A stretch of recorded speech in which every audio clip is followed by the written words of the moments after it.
I said it was pathetic. The play calling in a critical situation like that is pathetic. And it's because your head coach has his head buried in a play sheet. And he's not coaching the game. Cleveland sports radio hit a boiling point the moment Tony Rizzo unloaded on head coach Kevin Stefanski. And as sources claim, that rant didn't come from emotion alone. It came from weeks of quiet frustration across the city. The Browns dropped another ugly one, and the finger-pointing finally landed where many felt it belonged. Rizzo didn't dance around it. He didn't sugarcoat it. He said the organization set up rookie quarterback Shedeur Sanders to fail, plain and simple. And when those words hit the airwaves, Cleveland nodded in agreement. He won at a 552 clip for the first 4 years of his career. And in the last 2, he's at 188. No one's even close. Like he just fell off a cliff. Something happened. I don't know what. As sources claim, the game plan against the Buffalo Bills was the clearest evidence yet. The Browns rolled out a hyper-controlled offense that stripped Shedeur of creativity, aggression, and rhythm. The ball came out faster than at any point all season, not because the rookie wanted it that way, but because the protection couldn't hold, and the route concepts didn't stretch the field. That's not quarterback development, that's survival mode. Rizzo made it clear, if the system doesn't trust the quarterback never gets a chance to grow. The offensive line was leaking pressure early and often, and the receivers weren't winning off the snap. Still, the play calling refused to adapt. No movement pockets, no layered reads, no designed aggression, just checkdowns, quick outs, and hope. 5 games. He's not the answer. How in the hell would you know? You don't know anything. It's a combination of factors. Him getting thrown in at the end of the year, him not getting any reps, him getting bad coaching, and playing on a team with a bunch of rookies. As sources claim, defensive coordinators around the league already know how to suffocate that style, sit on routes, crowd the middle, and dare Cleveland to throw deep. Buffalo did exactly that, and the Browns walked right into it. Rizzo also hammered the larger point that hit hardest. This keeps happening in Cleveland. Quarterbacks arrive with promise, get boxed into rigid systems, then get blamed when the results don't come. The pattern is old, ugly, and familiar. When Rizzo said this city has seen this movie too many times, it wasn't exaggeration. It was history talking. The Browns don't just lose games, they lose trust. What really sparked outrage was how fast the narrative flipped onto Shedeur after the loss. You know what? Done. I am done. I'm done with the whole process. When you guys draft the Lord Savior Jesus Christ next April, and he walks across the lake and he goes 15-2, I'll say I was wrong. I'll say I was wrong. The quarterback coach, the head coach, the offensive coordinator. Did Flacco look like crap in this offense, Chris? Yes. Did Dylan Gabriel look like crap in this offense, Yes. Chris? I think Shedeur looks better than I expected him to in this crappy offense. The offense is garbage. The coaching is garbage right now. I don't know what happened to Coach Stefanski. I don't. One bad stat line suddenly turned into hot takes questioning readiness and leadership. Rizzo crushed that angle immediately. As sources claim, he reminded listeners that quarterbacks don't develop in a vacuum. They develop through reps, protection, and belief. 3 things Cleveland failed to provide on Sunday. By the end of the segment, one thing was clear. The city wasn't mad at the rookie. The city was mad at the system. And once that switch flips, pressure doesn't ease, it explodes. Breaking down the Bills game only made the criticism louder because, as sources claim, the numbers backed up everything Rizzo said. Shedeur Sanders posted his quickest average release time of the season, a stat that screams panic more than progress. That's not growth, that's fear baked into a playbook. The Browns didn't just limit risk, they eliminated opportunity. Buffalo's defense knew what was coming and waited for it. Chris, you're playing the Bills. No one brought that up. No one on your post-game show said, wow, we're playing probably the best team in the AFC with a bunch of fucking rookies. Oh, come on. What the fuck's wrong with you people? The problem wasn't one bad decision. It was a full 60 minutes of constraint. Routes rarely developed past 10 yards. Motion was minimal. Play action felt cosmetic. The offense never forced Buffalo to defend the entire field. As sources claim, when a rookie quarterback is treated like a liability instead of a weapon, defenses smell blood. That's exactly what happened, and the Bills feasted. Protection issues made everything worse. The offensive line shuffled again, communication broke down, and edge pressure arrived untouched. Instead of adjusting protections or moving the launch point, Cleveland doubled down on quick throws. That decision boxed Shedeur in and removed any chance to test the defense vertically. Rizzo called it offense by handcuffs, and fans knew exactly what he meant. What hurt most was the contrast. Buffalo once allowed Josh Allen to struggle, make mistakes, and learn. They didn't yank the leash tighter every time things went sideways. They invested in growth. Cleveland did the opposite. As sources claim, Rizzo pointed out that Allen's early career wasn't clean. It was chaotic, and that chaos forged confidence. Instead, the Browns treated Shedeur like a problem to be hidden. No deep shots to loosen coverage, no design runs to stress linebackers, no tempo to keep the defense guessing, just conservative calls stacked on conservative calls. When the offense stalled, the blame shifted downward, never upward. That's where Cleveland keeps losing the plot. The worst part, this wasn't a one-off.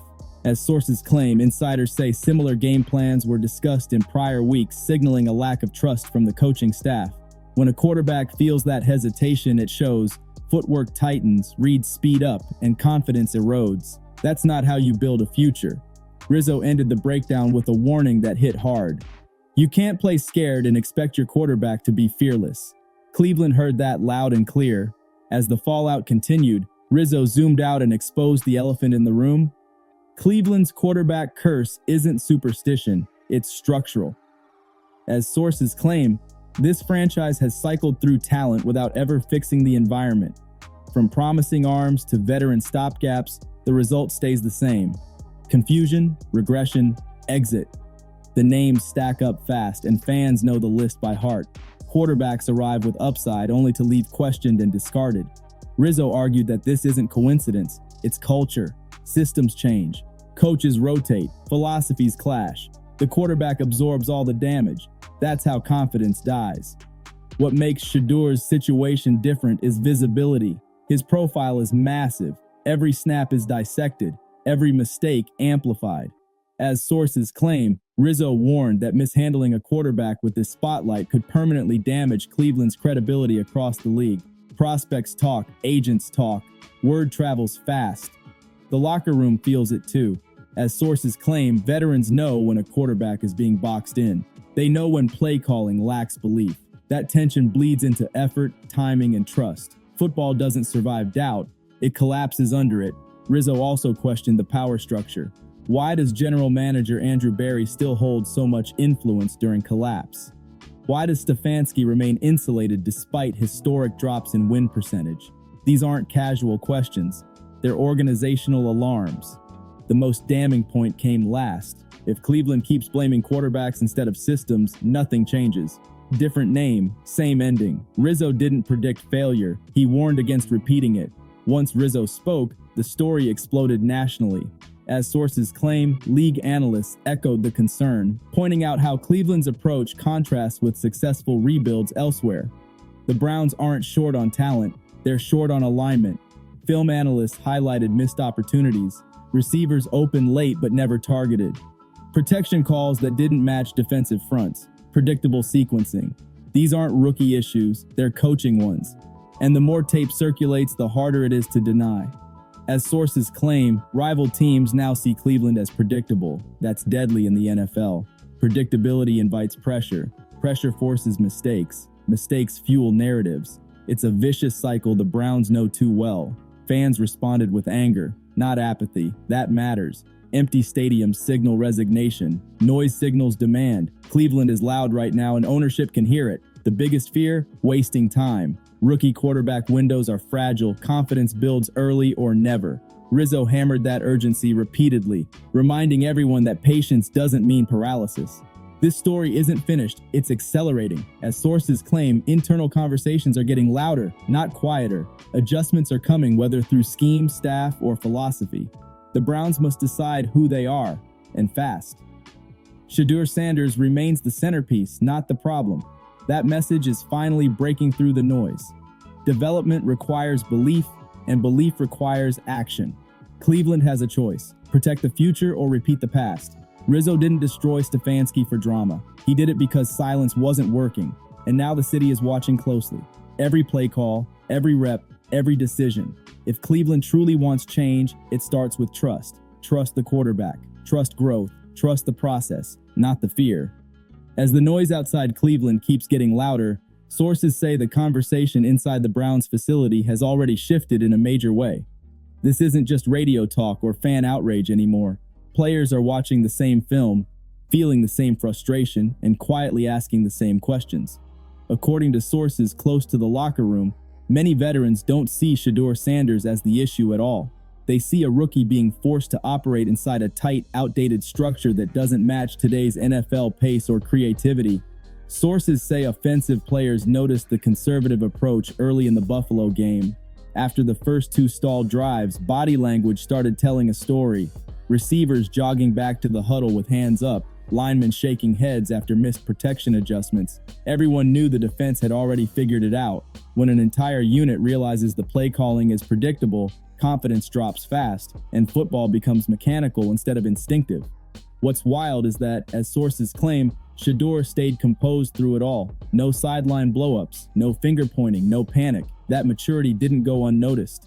Teammates reportedly respected how he took coaching, absorbed hits, and kept communicating even when drives stalled. That's leadership, especially from a rookie under the microscope. But leadership only goes so far if the system refuses to evolve. Sources also say some veterans privately compared this situation to past Browns quarterbacks who were managed instead of developed. Same script, different name.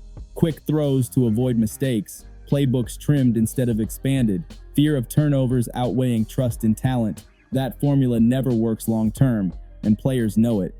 Another key detail emerging is preparation. As sources claim, Shedeur's practice reps throughout the week didn't reflect a quarterback being fully unleashed on game day. Limited first-team chemistry, rotations that disrupted timing, install packages that shrank instead of grew. When Sunday arrives, that lack of rhythm shows up immediately. The locker room isn't revolting, but it is aware. And awareness is dangerous for a coaching staff. Once players believe a quarterback is being held back, trust fractures. Football is violent, emotional, and unforgiving. Players want to believe the plan gives them a chance to win, not just survive. Right now, sources say the Browns are standing on thin ice. The players aren't asking for miracles, they're asking for belief, aggression, and accountability at the top. If that doesn't change soon, silence turns into tension, and tension always finds a microphone eventually. As the week moves forward, the pressure on Cleveland isn't slowing down, it's multiplying. Sources say ownership, front office executives, and coaching leadership are all aware this moment is bigger than one loss. This is about direction. The Browns can either double down on control or finally step into modern quarterback development. There's no middle ground anymore. Sources claim internal meetings are already happening where uncomfortable questions are being asked. Why is the offense shrinking instead of expanding? Why is a rookie with elite arm talent being treated like a game manager? Why does the same conservative philosophy keep surviving different seasons and different quarterbacks? These questions don't disappear. They demand answers. What makes this situation explosive is timing. Cleveland doesn't have years to wait and see. The league moves fast. Public narratives harden quickly. As sources claim, if the Browns don't visibly adjust soon, more aggressive play calling, better protection schemes, deeper route concepts, the story becomes cemented. Cleveland doesn't know how to grow quarterbacks. Shedeur Sanders remains at the center of it all. Sources say his confidence hasn't cracked, but everyone knows confidence is built through opportunity. Letting a quarterback make controlled mistakes is part of the process. Shielding him from growth only delays the inevitable reckoning. The NFL punishes fear every single Sunday. Media scrutiny is intensifying too. National analysts are no longer hedging their words. Cleveland is being compared unfavorably to teams that trusted young quarterbacks and reaped rewards. That comparison hurts because it highlights choice, not bad luck. Sources also say ownership understands the optics. Empty promises won't work. Fans want to see tangible change on the field, not press conference talk. Every upcoming game becomes a referendum on philosophy. Every drive becomes evidence. This is where franchises are made or broken. Do the Browns adapt and finally break the cycle, or do they cling to control and repeat history? The margin is razor thin, and the clock is loud. One thing is clear. The Shedeur Sanders conversation isn't going away, it's growing. and the next decision Cleveland makes will echo far beyond this season. If this breakdown hit, show support by liking and subscribing so these conversations stay loud, real, and impossible to ignore.